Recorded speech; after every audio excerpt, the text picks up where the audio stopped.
Hello, bienvenue dans cette vidéo. Aujourd'hui, je vais parler des limites et de celles peut-être que vous n'arrivez pas à poser. Est-ce qu'il vous est déjà arrivé de vous retrouver dans des situations où vous sentez vraiment que là, il y a manque de respect ou qu'on ignore, ou indifférence ou ignorance de ce que vous ressentez ou comment vous vous sentez, malgré le fait que vous mettez ça en avant, vous dites à la personne que ça vous blesse ou que ça, c'est plus possible. Et pourtant, la personne fait comme si vous n'aviez absolument rien dit, mais pour autant, vous n'arrivez pas à poser une limite à ça. Alors, il peut y avoir plusieurs raisons, mais je vais vous en donner une ici qui est certainement la principale. C'est que vous avez ancré en vous cette croyance profonde que mettre des limites égale perdre l'amour de l'autre.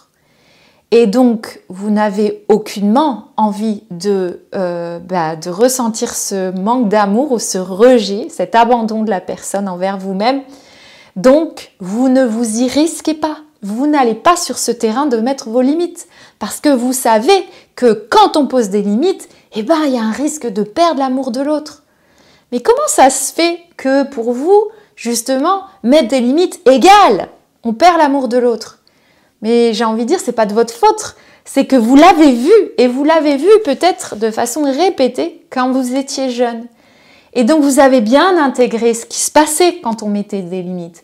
Et ça peut être l'exemple avec un parent ne vous calcule plus ou vous met de côté ou a des attitudes vraiment d'indifférence envers vous-même, tendance à retirer l'amour qu'il a envers vous, tout simplement parce que vous ne faites pas ce que lui veut que vous fassiez. Et vous avez bien intégré ça en vous. Et aujourd'hui, à l'âge adulte, ça se manifeste comme ça dans votre vie. Vous avez du mal à poser vos limites parce que vous ne voulez pas perdre cette personne dans votre vie. Vous voulez qu'elle fasse partie de votre vie. Mais là, maintenant, si jamais la personne décide comme ça, déjà que l'amour est conditionnel ou alors je te donne de l'amour quand tu fais ça parce que ça m'arrange que tu fasses ça ou que tu sois de telle ou telle manière, mais je le retire quand tu n'es pas comme ça. Est-ce qu'on est dans de l'amour véritable? Honnêtement, non. On est sur quelque chose de pas sain du tout, on est dans de la manipulation, on n'est plus dans de l'amour. Donc peut-être que c'est difficile à faire face, c'est peut-être difficile pour vous de vous rendre compte de ça, mais même si c'est difficile, c'est pas impossible. Si jamais vous vous êtes confronté à cette situation où vous sentez qu'il y a des limites à mettre, mais que vous n'êtes pas autorisé à les mettre, ou quand vous les mettez, la personne ne les respecte pas, vous aurez toujours ce choix-là. Qu'est-ce que vous faites? Est-ce que vous voulez rester dans cette situation, dans cette relation? Est-ce que vous voulez continuer à vivre comme ça? Ou est-ce que vous voulez vous sortir de là et vous octroyer à vous-même d'abord le respect que l'autre n'a pas envers vous? C'est une marque de respect envers vous-même énorme que de partir ou de quitter une relation ou de se séparer de personnes qui ne vous respectent pas. C'est une énorme forme de respect envers soi-même. Sachez qu'il y a des techniques et des outils très puissants en coaching de vie et notamment en neurotransformation qui vous aident. Il y a plein de choses qu'on peut mettre en place et qui vous servent à justement plus être dirigé par une histoire personnelle difficile ou des croyances passées qui vous desservent totalement aujourd'hui. Tout ça est modifiable parce que on modifie pas ce qu'on a vécu. Par contre, on peut modifier nos croyances et ce qu'on en a déduit de nous-mêmes. Et il est important de vous réconcilier avec vous-même. Il est important de vous apporter cet amour et ce respect d'abord et avant tout envers vous-même pour pouvoir ensuite vous entourer des bonnes personnes ou réagir quand il est nécessaire de réagir. Faites-vous aider parce que justement, ça va vous donner cette force. Vous avez une force intérieure extraordinaire, bien plus grande que ce que vous pensez, mais les événements de votre vie vous en ont fait petit à petit peut-être douter. Ça ne veut pas dire que cette force intérieure n'est plus là, elle est toujours là. Elle ne demande qu'à être réveillée. Mais parfois, on a besoin d'être soutenu et on a besoin aussi qu'on nous éclaire un peu le chemin, qu'on nous aide à voir ce qu'on ne voit pas, même si c'est parfois sous nos yeux. On a été beaucoup aveuglés dans notre vie, peut-être par justement des membres de la famille qui étaient difficiles. Et donc aujourd'hui, on n'arrive plus à voir clair dans tout ça. Donc avoir quelqu'un qui voit les choses différemment et surtout qui nous aide avec des outils pour nous permettre de voir les choses autrement ou de questionner nos croyances et même de les changer, ça change tout. C'est un cadeau que vous vous faites avec vous-même. On voit parfois le développement personnel et l'exploration intérieure de soi, se comprendre soi-même comme quelque chose de terrible, mais pas du tout en fait, ça peut être très fascinant, ça l'est vraiment, en tout cas ça l'est pour moi, et c'est quelque chose que je transmets vraiment dans mon coaching, et les résultats sont extraordinaires, parce qu'en fait on réalise qu'on se connaît pas tant que ça, et surtout on apprend à avoir de la compassion pour soi.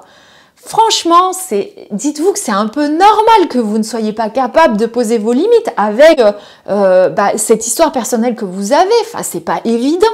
Donc, au plutôt de vous punir encore plus, vous dire c'est de ma faute, je sais pas poser des limites et c'est comme ça, plutôt de vous condamner, dites-vous oui, c'est normal. Franchement, ça paraît difficilement compréhensible que d'agir d'une autre manière, étant donné tous les exemples qu'on a eus devant les yeux. Mais pour autant, on peut aussi se dire, ok, j'ai vécu ça, mais est-ce qu'il n'y aurait pas une autre manière de faire? Et oui, on sait, puisqu'il y a certaines personnes qui arrivent à poser des limites. Donc, comment on peut mettre ça en place? Comment je pourrais faire pour moi arriver à le faire? Et ça commence par aller travailler, aller récupérer ces croyances qui nous en empêchent. Mais en fait, ces croyances, ce qui est génial, c'est qu'on peut les changer. Elles ne sont pas figées. On a l'impression des fois qu'elles nous définissent même. Mais non, mais moi je suis comme ça, donc je ne changerai jamais. Non, si vous ne voulez pas changer, vous ne changerez pas. Mais si vous avez cette petite voix intérieure qui vous dit « Ah, j'ai quand même envie de changer ça, parce que ça, en fait, non, ça ne me plaît pas dans ma vie, ça me bloque, ça ne me permet pas d'avancer ou ça m'empêche d'être épanouie », du coup, vous allez, juste par cette curiosité, vous allez aller vers un autre chemin. Et ce chemin, ça peut être justement l'exploration de vous-même, d'apprendre à vous connaître et reconnaître un peu aussi tous les mécanismes de survie que vous avez dû mettre en place pour vous adapter à des situations difficiles. On fait avec ce qu'on a quand on est petit, on s'adapte. On n'est pas en capacité de se dire que c'est le parent qui est stressé ou c'est le parent qui a un souci.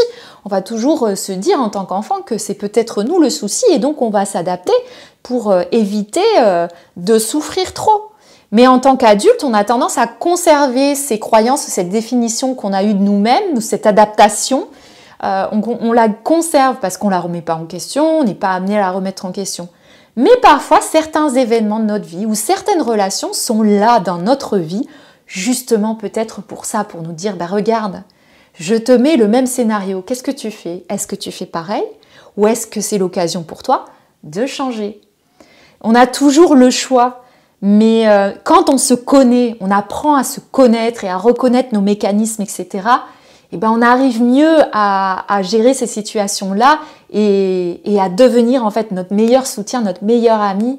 Et ça change tout parce que du coup, là, on se sent plus en confiance pour mettre nos limites et pour même se choisir des personnes bien plus aimantes et bienveillantes dans notre vie. En tout cas, c'est le meilleur que je vous souhaite. Et je fais cette vidéo pour vous dire que c'est possible. Vous n'êtes pas condamné par votre histoire personnelle.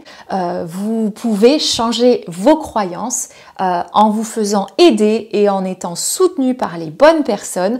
Vous verrez un tout autre chemin pour vous et ce chemin vous appelle. Je suis certaine que si vous voyez cette vidéo, c'est pas pour rien. Donc, si jamais vous voulez me contacter et vous voulez faire ce chemin avec moi, n'hésitez pas, vous avez le lien dans ma bio ou sur les différents liens que je mets dans la description de cette vidéo. Et puis, voilà, gardez ça en tête. Vous pouvez changer les choses pour vous, surtout si les choses que vous vivez vous font souffrir. C'est bien qu'il y a quelque chose là qui est en désalignement avec ce que vous ressentez vraiment, et qu'il est peut-être temps d'aller voir ce que c'est pour pouvoir justement les modifier. Et c'est jamais aussi terrible que ce qu'on pense, au contraire, c'est apprendre à s'aimer, c'est le meilleur cadeau qu'on puisse se faire dans cette vie. Je vous souhaite une bonne journée et je vous dis à bientôt pour une prochaine vidéo.